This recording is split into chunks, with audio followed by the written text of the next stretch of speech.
This video was produced in late September 2019 prior to the COVID-19 coronavirus pandemic. Our recommended procedures and protocols did not have to change because we only operate at a high level of safety.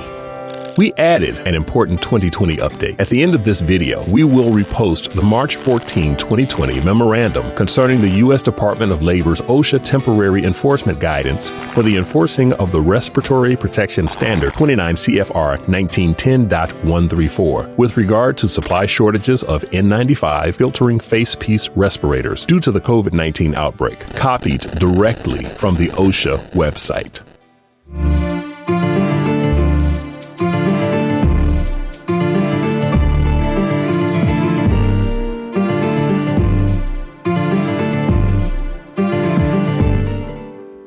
The relationship experts have always maintained that safety should always be enforced with a proactive approach. If your safety protocols were not being followed before a devastating incident or event occurred, your relationship with safety was already broken and your environment was not safe.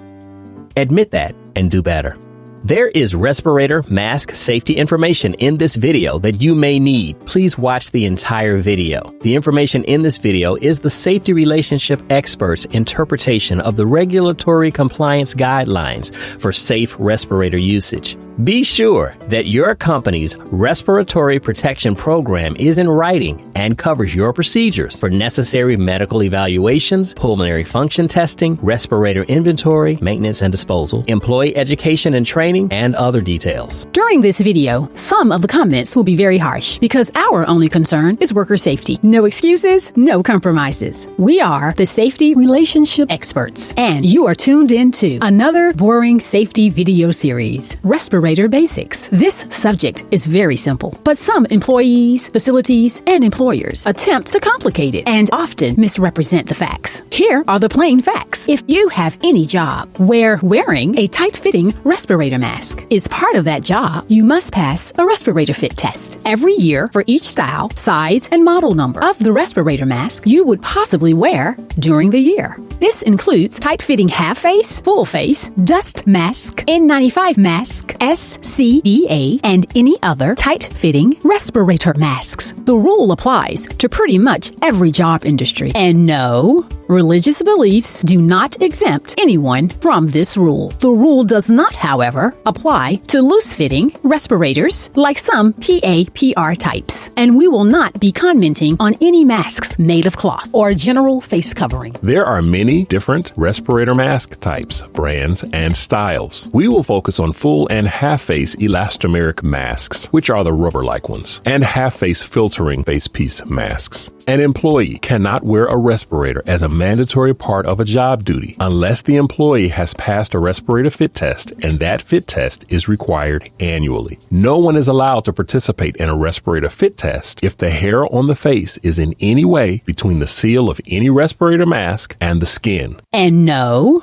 religious beliefs do not exempt anyone from this rule. Hair that would exist between the mask's seal and skin must be clean shaven. The respirator mask seal itself cannot be placed on top of hair. The mask can cover hair, but where the mask touches the face must again be clean shaven.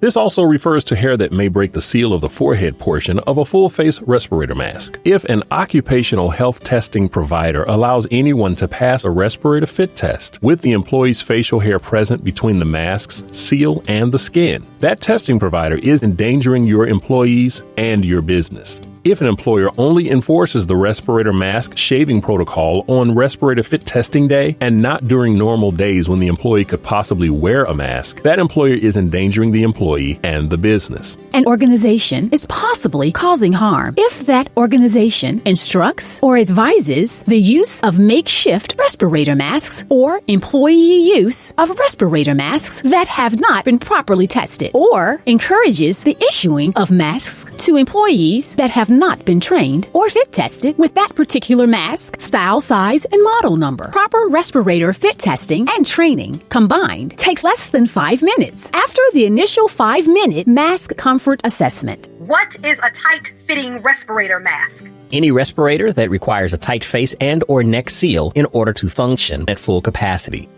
What is an N95? This subject confuses most people. There are N95s and there are N95 masks. N95 is a filter designation. The N means not oil resistant. 95 means there is protection against 95% or more of airborne particles. The N95 masks, which are generally filtering facepiece disposable masks, are very popular, but the term N95 can also refer to a filter insert that is used in a reusable mask or used in the replaceable cartridge of a rubber-like or elastomeric respirator mask. These reusable masks can also use other filters like the P100, which actually offers more than 99% protection against airborne and oil-based particles. The most common N95 mask mistake is the assumption that only one style of disposable mask is an N95 mask. Keep in mind, what we call paper masks are usually electrostatically charged complex designs comprised of plastic. There is much more to it than a paper towel or a piece of plastic and a rubber band. N95 filtering facepiece masks come in many shapes, styles, and colors. They are all different masks that happen to have the N95 designation. You must be annually fit tested with each size, style, and model number of N95 masks that you might wear at any given time. Since filtering facepiece N95 masks are not generally shareable or reusable, the most common question concerning the N95 mask is, when or how often do I dispose of it? Well, that question has to be answered by your company's written safety protocols or the mask manufacturer. Our common sense opinion is, after the mask is exposed to a contaminant, and the mask should be worn during any time period where you are exposed. Employers and manufacturers can also answer questions related to how many hours you should wear the mask at one time. Also, refer to your safety protocols or manufacturers for important reusable mask information like filters, cartridges, mask cleaning, and maintenance questions. No matter what job industry or situation, wearing a respirator mask affects you and those around you. So be informed and educated on this crucial part of your PPE. We will cover brief basics about qualitative and quantitative respirator fit testing. The employees should wear whatever work gear they would wear during regular respirator usage. The mask should be worn for 5 minutes before testing begins to confirm the fit, comfort, and seal, making sure that the support bands are in place. For example, most masks with 2 bands are worn with one band above your ears and near the crown of your head in a stable position, and the other band below your ears across the back of your neck. The most common qualitative fit testing involves a hood, your respirator, and a harmless aerosol, tasting, or smelling agent used only for testing purposes. This test relies on responses from the employee being tested. Qualitative fit testing is used for half-face mask styles and some powered air purifying respirators, also called PAPR or PAPR, but not recommended for full-face masks. The common quantitative fit testing involves a particulate counting digital device connected to an adapter that is attached to your respirator as it registers particulates inside and outside of the mask. Quantitative fit testing is used for both half-face and full-face masks. As of September 2019,